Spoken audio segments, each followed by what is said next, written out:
အားလုံးပဲမင်္ဂလာပါအင်နာကလုံးမှပြန်လေးကြိုဆိုလိုက်ပါတယ်ဒီနေ့မှာတော့ငါအတွက်ငါရှိတယ်ဆိုတဲ့စာကလေးတွေကနေ့သေးဆိုတဲ့ခေါင်းစဉ်လေးကိုမျှဝေပြီးသွားမှာပဲဖြစ်ပါတယ်နေ့သေးမနက်ခင်းရောင်ဒီကိုမြင်တွေ့ရဖို့နိုးထနိုင်ခဲ့ခြင်းဟာမသေးဆုံးခြင်းရဲ့သင်္ကေတပဲပေါ့ပျော်ရွှင်စွာဖြတ်တန်းကြရအောင်နောက်တစ်နေ့ကိုမြင်တွေ့နိုင်လိုက်ခြင်းဟာရှင်သန်နေခြင်းသင်္ကေတအမှတ်တင်ရတယ်ဟုတ်တာပေါ့ဒါဟာဝမ်းသာခြင်းနဲ့ဆရာပါပဲကွေးတော်လက်မဆက်မီဆန်တော်လက်မကွေးမီသေဆုံးခြင်းဆက်ရလာနိုင်တဲ့ကဘာကြီးမှာနေ့တစ်ကိုမြင်တွေ့လိုက်ရခြင်းဟာပျော်ရွှင်စရာပါ Morning ကဘာကြီးရေရှင်သန်ပျော်ရွှင်ရခြင်းအတွက်ကျေးဇူးတင်ပါတယ်ကျွန်တော်အိပ်ရထားတဲ့အခါတိုင်းမှန်ကိုကြည့်ပြုံးဖြဲပြီးပြောနေကြစကားလေးပါပဲမျက်ဝတ်တွေနဲ့ပြုံးဖြဲနေတဲ့ကျွန်တော်မျက်နှာကြည့်ပြီးတခါတလေကျွန်တော်ဟဟပပကိုရှင်မောဖြစ်ပါသေးတယ်မနေ့ကညမအိတ်ခင်အထိစိတ်မကြည်နဲ့ခဲ့ရတဲ့ကိစ္စအလုံးကိုကျွန်တော်မေ့ဖြောက်ပစ်ခဲ့လိုက်ပါတယ်ဒီနေ့အတွက်အကောင်းဆုံးရှင်သန်ရပါမယ်ပျော်ရွှင်စွာရှင်သန်ရပါမယ်ကျွန်တော်အသိမိတ်ဆွေတယောက်ကပြောဖို့ပါတယ်သူကတော့နေ့ရက်တိုင်းကိုသူ့ရဲ့နောက်ဆုံးနေ့ရက်တွေလို့သတ်မှတ်တယ်တဲ့အဲ့ဒီအခါသူ့မှာဒေါသကင်းတယ်မောဟကင်းနေတယ်ပတ်ဝန်းကျင်နဲ့ဆက်ဆံတဲ့အခါအဆင်ပြေပျော်ရွှင်ရတယ်တဲ့ဒေါသထွက်တော့မယ့်အခါနောက်နေ့ဆိုတာမရှိတော့ပဲဒါဟာနောက်ဆုံးနေ့ဆိုရင်သူဘယ်သူနဲ့မှရန်ညိုးတွေအာဃာတတွေမရှိခဲ့ခြင်းဘူးဆိုပြီးစိတ်ကိုဖြေလျှော့တဲ့အင်္ဂါတရိတ်ဆန်လေးတွေကအစားပတ်သက်ဆက်နွယ်ရာပတ်ဝန်းကျင်ကသူတွေအကုန်လုံးအပေါ်အဲ့ဒီစိတ်ကလေးထားတဲ့အခါသဟဇာတာဖြစ်ပြီးပျော်ရွှင်ရတယ်တဲ့တကယ်လို့သူ့ရဲ့နောက်ဆုံးရက်ဖြစ်ခဲ့ရင်လည်းနောက်တာကင်ကင်နဲ့သူထွက်ခွာနိုင်တယ်တဲ့ဘလောက်များကောင်းလိုက်တဲ့စိတ်ကူးလေးလေအစွဲအလိုက်အယူအဆ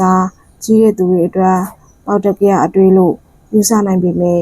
သူ့ရဲ့ပျော်ရွှင်ချမ်းမြေ့ခြင်းအတွက်တော့အထအကူအများကြီးပေးတာအမှန်ပါပဲနေ့တရောက်တာနဲ့မနေ့ကအကျွင်းအကြံခိုက်ရန်ဒေါသစိတ်တွေနဲ့နိုးထအင်္ဂါလူတွေအရာဝတ္ထုတွေကိုအလုံးမကျ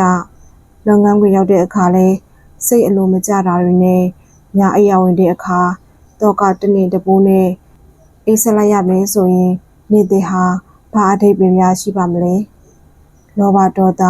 မောဟတွေပဲဖုံးလွှမ်းနေမှာပေါ့ကျွန်တော်အဖေရဲ့အမ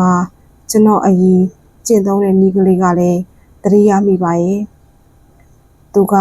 မနက်ခင်းရောက်တဲ့အခါအိယာကနိုးတာနဲ့ဘာသာအယူအဆအရာမျက်နှာတစ်ပြီးတာနဲ့ဖျားဝတ်ပြုစွမ်းချက်လောင်းလူလမ်းမကအမိုက်တွေလဲနေထွက်လာတဲ့အခါနေပူစာလုံးပြီးတဲ့အခါလှုပ်ရှားရှိတာလုပ်ပါတယ်တွေ့တဲ့သူတွေကိုလည်းပြုံးပြနှုတ်ဆက်နဲ့မနက်ခင်းကိုကုံဆုံးစီပါတယ်တမနက်ခင်းလုံးစိတ်ကြည်လင်အောင်ထားတဲ့အတွက်တဏီကုံစိတ်ကြည်လင်တဲ့တော်ရုံတန်ရုံကိစ္စကိုဒေါသထိန်ပြီးမနက်ခင်းမှာမင်္ဂလာရှိအောင်နေလိုက်တဲ့မနက်ခင်းရဲ့အစာမှာအိမ်မြပျော်ရွှင်ငြိမ်းချမ်းနေတဲ့အခါတဏီကုံစိတ်ကြည်လင်နေတာအမှန်ပေါ့မိုးလင်းကလေးကစိတ်အလိုလိုက်ဒေါသစိတ်တွေချောင်းချောင်းထနေရင်တဏီကုံအစီအစဉ်မှာစိတ်ညစ်နွမ်းနေမှာပါပဲနေ့တည့်ရဲ့အစာနိုးထခြင်းဟာမေတ္တာဓာတ်အကြည်ဓာတ်နဲ့နိုးထရှင်သန်တဲ့အခါတဏီကုံစိတ်ကြည်စေပါတယ်နေ့တည့်ရဲ့နိုးထခြင်းမှာမနေ့ကစိတ်မကြည်လေခြင်းတွေကိုလည်းသဲဆောင်မလာသင့်ပါဘူးတတိယလာခဲ့ရင်လည်းမေတ္တာဓာတ်နဲ့ပယ်ရှားနိုင်ရပါမယ်ဒါမှသာနေ့တည့်ဟာကြည်လင်အေးမြစိတ်နဲ့စနိုင်ပါလိမ့်မယ်အကြည်ဓာတ်နဲ့နေ့တည့်ကိုစတင်နိုင်တဲ့အခါအစစရရပြီးမြောက်အောင်မြင်အောင်ပျော်ရွှင်စွာစွမ်းဆောင်နိုင်ပါလိမ့်မယ်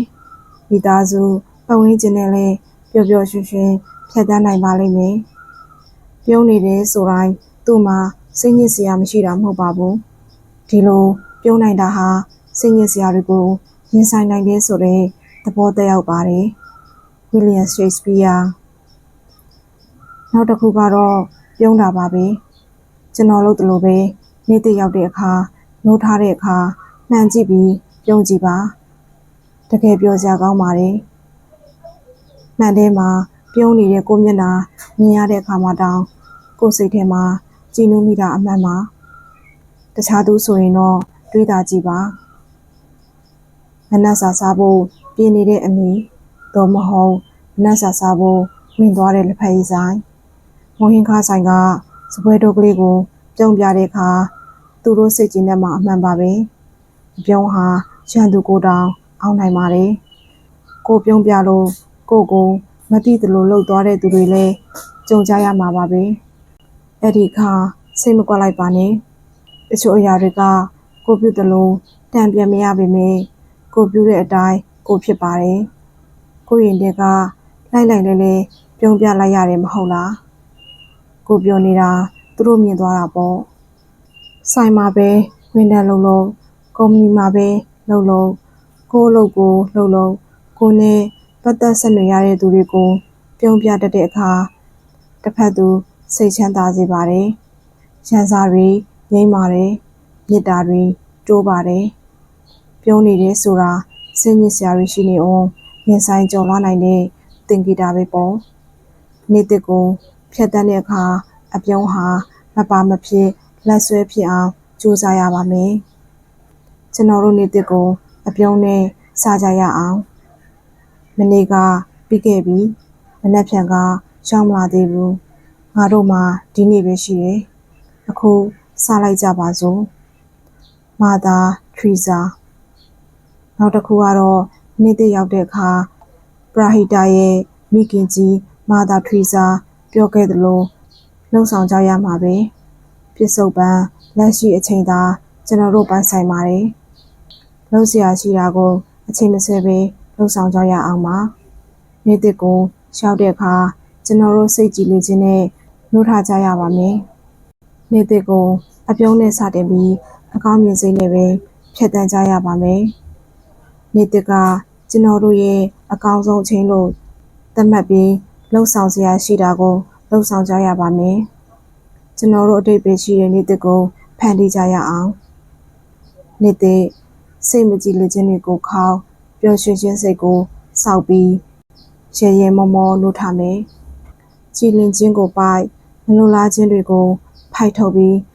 အကြည်ဓာတ်နဲ့ရှင်သန်မယ်မလိုသူတွေကိုခေါက်လိုသူတွေကိုစောက်ရှောက်ပြီးတနေ့တာကိုဖြတ်တန်းမယ်မေတ္တာတရားကိုစိုက်အနှစ်မပါတဲ့စကားတွေကိုလိုက်မခံစားပဲကိုယ်စိတ်နဲ့ကိုရှင်သန်မယ်ဒေါသကိုထိန်မေတ္တာကင်းပြီးစိတ်အေးချမ်းဖို့ထိမ့်သိမ့်မယ်လက်ရှိကိုစ조사မက်ဖြန်ဆိုတာမိထားလို့လှုပ်ရှားရှိတာလုပ်ရမယ်ပြုံးမယ်ရွှင်မယ်ကြည်လင်စွာနဲ့နေ့တစ်တိုင်းမှာစ조사မယ်အားလုံးကိုကျေးဇူးများတင်ပါတယ်တာယာပျော်ရွှင်တဲ့နေ့လေးဖြစ်ပါစေ